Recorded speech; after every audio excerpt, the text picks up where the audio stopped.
The camera opens to a winding gravel road swallowed by thick pines. I was 17 when my mom dropped me off at my grandpa's cabin for the summer.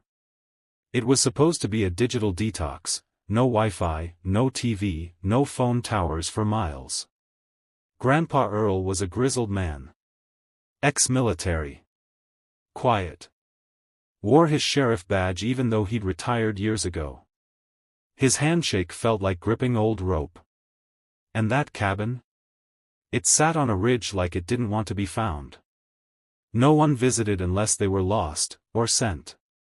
A week in, I started noticing the HOA lady snooping around the road's edge. White SUV, clipboard, walkie-talkie clipped to her hip. She came every day around 3 p.m.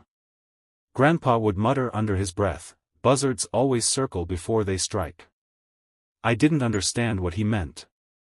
Until the day she screamed at the door. Her name was Karen Whitmore, head of the Pine Hollow HOA. Thin lips, permanent scowl, and sunglasses too big for her face. She marched up the porch with two men in tow, one held a small drone, the other was live streaming on his phone. Karen pounded on the door like she owned the place. "We have reason to believe you're housing something illegal." I froze on the couch. Grandpa calmly sipped his black coffee. Then stood, "Ma'am, this is private property. Get off my porch." Karen pointed her phone at his face. "We've seen suspicious crates being delivered. There's a chemical smell. And you haven't paid HOA dues in over a decade." "Because I'm not in your jurisdiction," Grandpa's voice dropped. Karen tried to force her way in. That's when Grandpa slammed the door in her face. Seconds later, I heard the click of handcuffs. She screamed.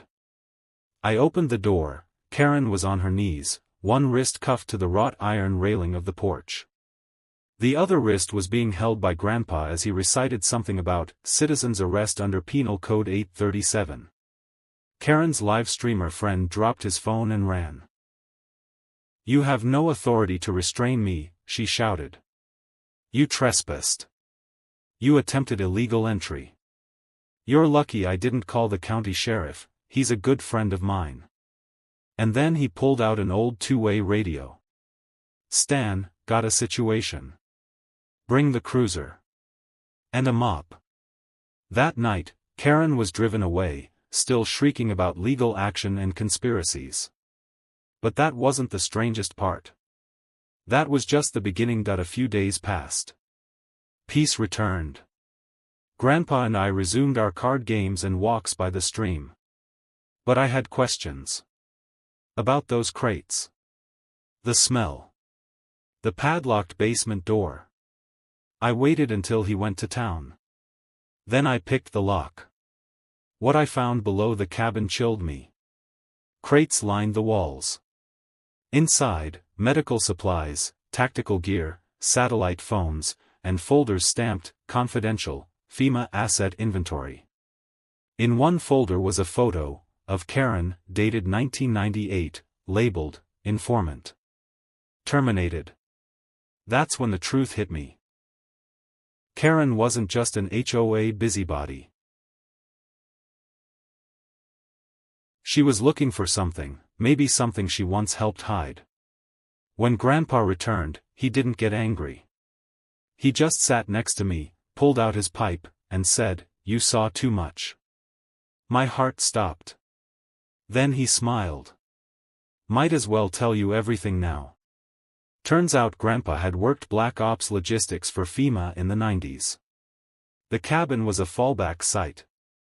Karen had been a field operative, until she flipped. She vanished in 1998. Grandpa was told she'd died.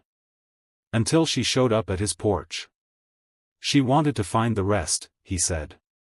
The weapons, the satellite keys. Whatever's still buried out here. The only reason he handcuffed her instead of shooting was because he remembered her. Once, they were friends.